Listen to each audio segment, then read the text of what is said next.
Poetry शुरू करने से पहले मैं बड़ौदा से सूरत बस में आया हूँ और बाजू की सीट खाली थी, तो रास्ते में आते आते कुछ लिखा है वो पहले सुना देता हूँ।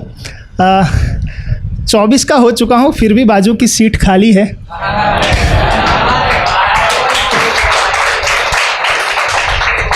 चौबीस का हो चुका हूँ फिर भी बाजू की सीट खाली है, कोई तो प्यार जता दो यार। अरे रुक जाओ मैं सूरत आ गया हूँ, वॉइस ऑफ सूरत का रास्ता बता दो यार।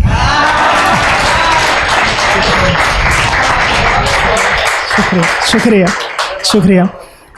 पोएट्री शुरू करेंगे। आई एम वेरी ग्लैड के एनके सर के बाद मेरी पोएट्री बहुत जल्द आ गई है, क्योंकि ये कुछ उसी तरह से रिलेट की जाएगी, रियलिटी के बेसिस के ऊपर है।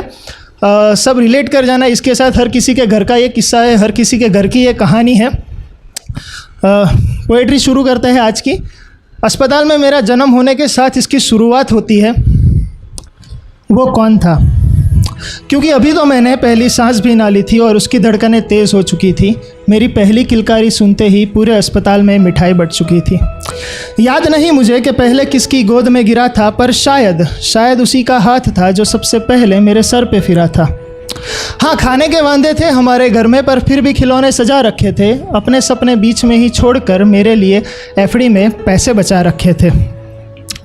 कौन था वो आदमी? क्योंकि लफ्ज़ों की दुनिया से तो मैं अभी भी अनजान था, पर ना काम ना दुनिया ना दोस्त, बस मेरा हंसता चेहरा ही उसकी असली जान था। दिन भर वो धूप में तपता रहता, मिट्टी में अपना बदन भिगोता रहता था, लेकिन घर आते ही सब छोड़ छाड़ कर कभी मुझे हवा में उछालता, कभी हाथी कभी घोड़ा बनकर मुझे सीने से लगाता रहता था। वो खुद अनपढ़ गवार रह गया था शायद, पर मुझे पढ़ा रहा था। पैरों में मेरे छाले ना पड़ जाए इसलिए कंधे पर बिठाकर स्कूल ले जाया करता था। कौन था वो जो अपने हिस्से की रोटी मुझे खिलाकर खुद भूखे पेट सोता था, खुद फटे पुराने कपड़े पहन लेता, पर हर दिवाली में मुझे नए कपड़े पहनाता था? एक छोटे से घर का किराएदार था। 4 लोगों के परिवार का बस वही एक सहारा था। माँ की दवाएं, बहन की शादी और मेरी हर खुशी के लिए किसी और के सामने हाथ फैलाए, सर झुकाए किस्मत का मारा था। आखिर कौन था वो जिसे बुखार तो आता था लेकिन गोली नहीं लेता था, दर्द तो होता था लेकिन बांट नहीं पाता था, और शायद आंसू आता था उसकी प्यारी सी आंखों में, लेकिन कभी बह नहीं पाता था।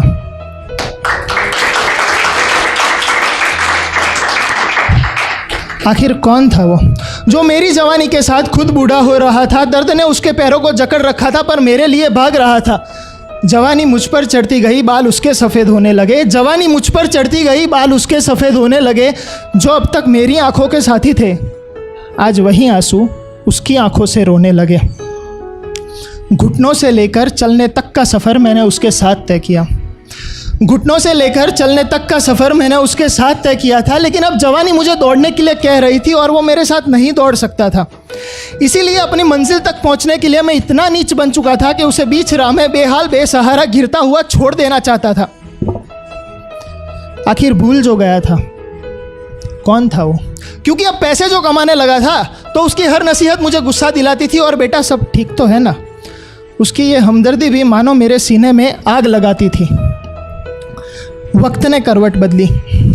आज तक मैं किसी का बेटा था, अब मैं भी वही आदमी बन चुका था। वही सपने, वही ख्वाहिशें और वही छोटा सा चेहरा मेरा खुदा बन चुका था। इससे पहले कि मैं अपनी गलतियों का बोझ हल्का कर पाता, वक्त ने एक बार फिर अपनी ताकत दिखाई, ताकि वही वक्त मुझ पर हंस पाता। और अगली सुबह मेरे माथे की सबसे मजबूत छत का हर एक पन्ना खाक बन चुका था, क्योंकि वो मेरा बाप था।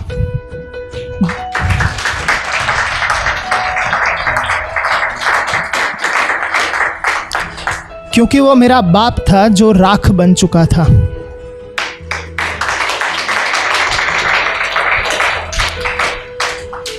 ये एक मैसेज उन सभी के लिए जो इस वक्त मुझे सुन रहे हैं कि संभाल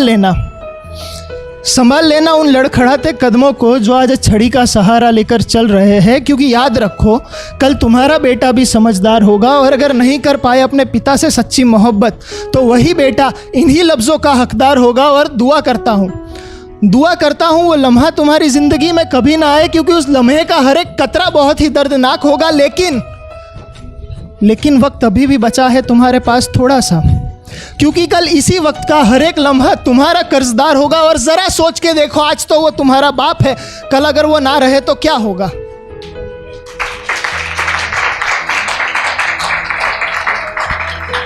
ज़रा सोच के देखो, आज तो वो तुम्हारा बाप है, कल अगर वो ना रहे तो क्या होगा। और जन्नत का ख्याल रखते हो अपने जहन में कभी, जन्नत का ख्याल रखते हो अपने जहन में कभी, तो याद रखो कल तुम्हारा भी यही किरदार होगा। इसीलिए सीने से लगा लेना उस आदमी को, क्योंकि कल वही बाप जन्नत का सरदार होगा।